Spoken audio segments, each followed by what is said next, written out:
have a lot of things going on, as you know. We're heading out to Texas right now. But Portland, let's give you a little report on Portland. We have the courthouse very well secure. Our people have done a fantastic job. You hear all sorts of reports about us leaving. We're not leaving until they've secured their city. We told the governor, we told the mayor, secure your city. If they don't secure their city soon, we have no choice. We're going to have to go in and clean it out. We'll do it very easily. We're all prepared to do it. So in Portland, they either clean out their city and do the job and get rid of the anarchists and agitators, which is what they are. They're not protesting. They're anarchists and agitators. We have many in jail. Many of them have been put in jail. And it's going to be a long sentence.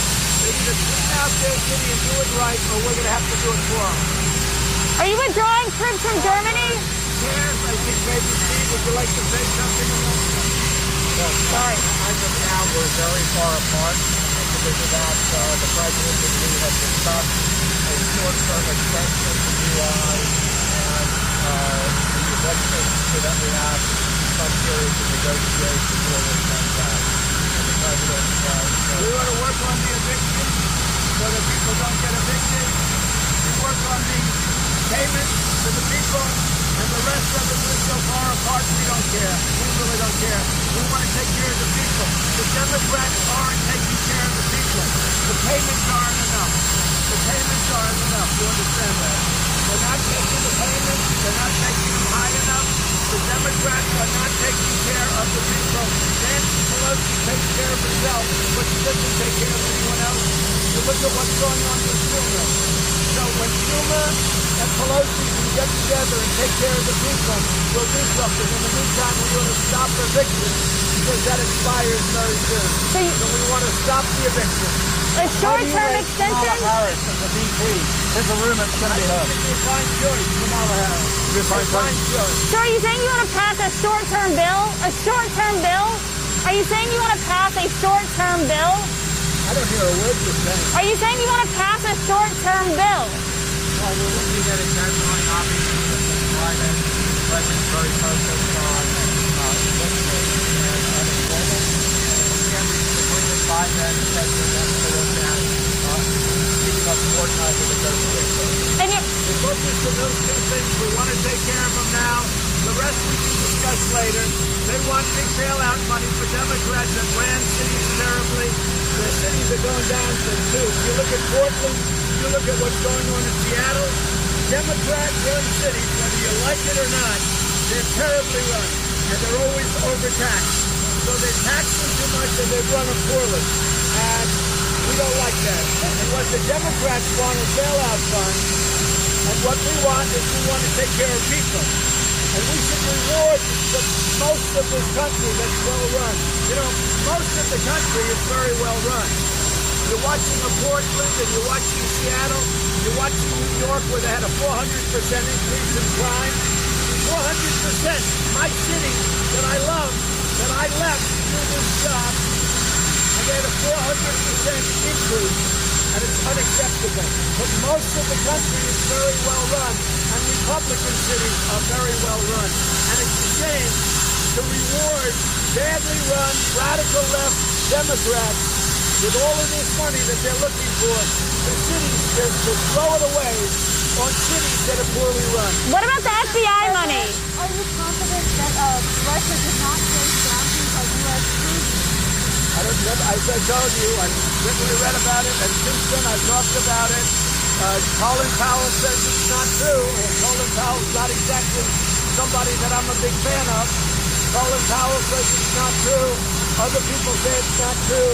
If it were true, I'd be very angry about it. But if you look at Russia, Russia became Russia from the Soviet Union because of Afghanistan.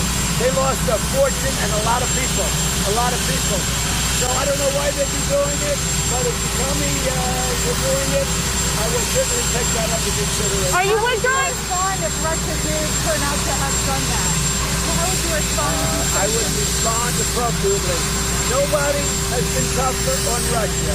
Nobody has been tougher on China. Nobody has been tougher on Iran than me. And it's not even close. And everybody knows it.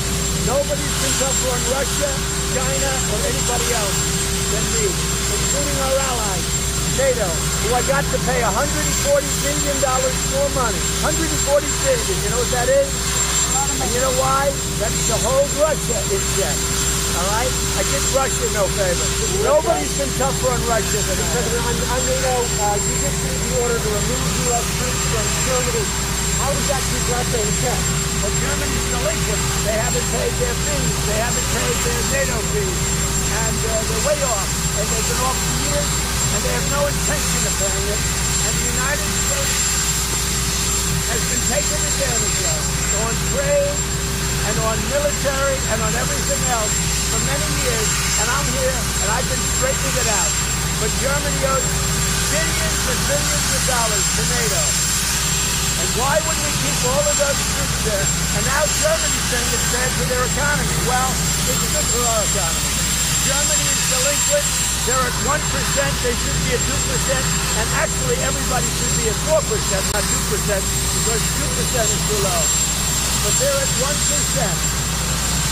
And they've taken advantage of us for many years. And you think that's bad? They take worse advantage on trade. And I was all set to fix that, and then we got hit with the China plague. But we'll be fixing it. And a guy like Biden, this country wouldn't have a chance.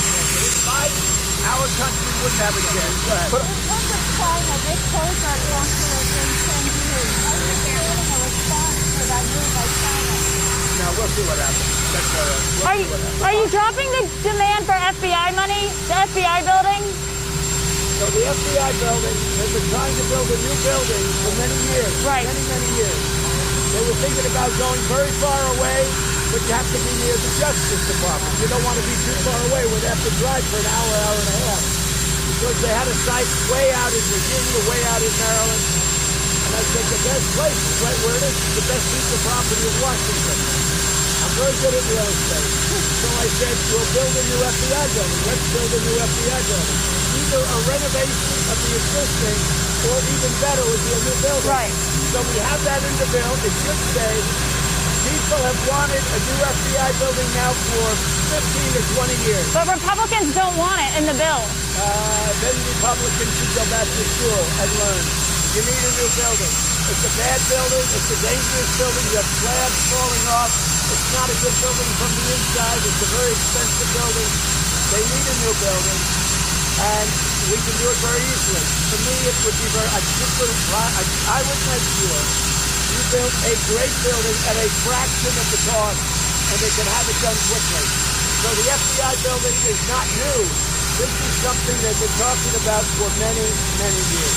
A decade. So those troops. How close are you to making a decision about banning TikTok? We're looking at TikTok. We're thinking about making a decision. We're going to be watching the hearings today very closely, because there's no question that what the big tech companies are doing is very bad. I'm going to also add on that. If TikTok is under serious review, and will be making a recommendation to the president's office. So we have lots of alternatives. So do you regret tweeting about that doctor, Mr. President?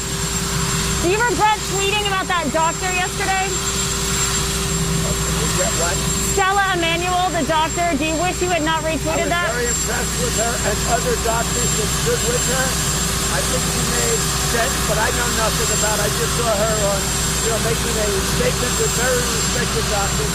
She was not alone. She was making a statement about hydroxychloroquine with other doctors that swear by it. They think it's great. So she was not alone. Fake news CNN made it like, oh, I said this, I said that. She was with a whole group of people. And you ought to tell your network, the reason their ratings are so bad is because the coverage is so false. If CNN would be honest, and that goes for MSNBC also, but your network is so dishonest in its coverage on just about everything. And there's an example. I was very impressed by her, know nothing about her, I had never seen her before, but certainly you could put her up and let her have a voice. So what they did is they took down their voice. Now, they seem to never take down the other side. They only take down conservative voices. This is good. And with hydroxy, all I want to do is save lives. I don't care if it's hydroxy or anything else. All I want to do is save lives. If we can save lives, that's great. Now, one thing, We're doing very well on vaccines and very well on therapeutics. So that's very important. But I happen to be a believer in hydroxy. I used it. I had no problem. I happen to be a believer. Many, many people agree with me. A great test just came out from the Ford Clinic in Michigan, very respected. We'll see how it is. Did you talk to Russia about a vaccine? Well, I'm thinking about it, but we're picking a location fairly soon to let you know. It won't be real the White House, will be somewhere in it. It might be something we're thinking about. So back to Germany. Are those troops, what signal does it send to Russia? Those troops were always there to defend Europe against Russia. You're right. They're there to protect Europe. They're there to protect Germany, right? And Germany is supposed to pay for it. Germany's not paying for it. So why should we leave them if we're not? We don't want to be disruptors anymore. The United States has been taken advantage of for 25 years, both on trade and on the military. We're protecting Germany. So we're reducing the force because they're not paying their bills. It's very simple. They're delinquent. Very simple. And there are other NATO countries also. Right now you have 8 out of the 28 countries that are paid up. I got them to pay $130 billion a year more, going up to $400. Most of them will be up to date. Wasn't easy, but most of them will be up to date. The one that won't be up to date is Germany. And we spend a lot of money on Germany. They take advantage of us on trade, and they take advantage of the military. So we're reducing the force. Now, if they start paying their bills, I would think about it. Did you talk to Russia about a coronavirus vaccine? Did you talk to Putin about it? Putin about a lot of different things. About a mostly vaccine? Arms control. We're working on the vaccine. I think we'll have one. Oxford's doing very well. Pfizer's doing very well. We have a lot of good options. They said Russia is trying to steal information about a vaccine from researchers. Did you talk to them about that? You're going to have to talk about it. I can hear everybody. Can you come right here? I can hear everybody. Can you come right here? Arms control, is it progress? Are they going to be formal negotiations? Yeah, there already are. We're in formal negotiations with Russia on arms control. On nuclear arms control. What about bringing China in? We'll talk about that later. We're going to work this first and we'll see. China right now is a much lesser nuclear power. You understand that, than Russia. Right now, we are the great nuclear power. We've upgraded our nuclear tremendously since we have the most power. Russia is second and China is third. China is surging. They'll be there at some point. And yeah, we would want to talk to China eventually. Yes. Why not as part of a Carolina negotiation? We thought that we would do it first. I don't know if it's going to work out, but we would do it first, and then we go to China together. Okay? It doesn't work out. Did you talk to O'Brien? Did you talk to Robert O'Brien? I did. I wish him well. I haven't seen him in a while. But why not? He came back. He wasn't well. Tested positive. He's doing very, very well. Why haven't you seen him lately? He's doing very well. Why I haven't spoke to him yesterday. Mr. President, are you concerned about reports that a lot of Americans wouldn't accept the vaccine? And what can the administration No, I'm not concerned. Well, I'm a therapeutic person, too, to be honest. I love the idea of therapeutics where you go in and give somebody a transfusion or a shot, and they get better. I am a big therapeutic person. But we're doing very well on vaccines and therapeutics, okay? And as far as Portland is concerned, we've taken a very strong stand. They are anarchists. They're radical, crazy people. And they're either going to straighten it out for themselves, Portland, the police, and maybe if the state gets involved, that means the governor and the mayor. But they're very weak people. They're very weak people. These radicals, these anarchists are controlling the governor and the mayor. The mayor went into a rally. It wasn't accurately reported by CNN, by NBC. The mayor went into a rally. He thought he'd be their buddy. They excoriated him. What they did to him was incredible. Lucky he had 5 bodyguards, but they excoriated him. NBC, I didn't see CNN because I don't watch CNN. NBC absolutely covered it like he was their big buddy. No, he was in great danger of dying. He would have been dead if he didn't have his bodyguards. These are bad people. These are anarchists. They're agitators. And either they do something or we're going to do it. In the meantime, our purpose there is only to protect our federal buildings, which we're doing with no problem. I mean, they're nasty and they're vicious people, but our people are very powerful people, very powerful. And either they're going to clean up Portland soon, or the federal government is going up, and we're going to do it for them. So either they clean out Portland, the governor and the mayor, who are weak, either they clean out Portland, or we're going in to do it for them. Okay, thank you very much. Thank you.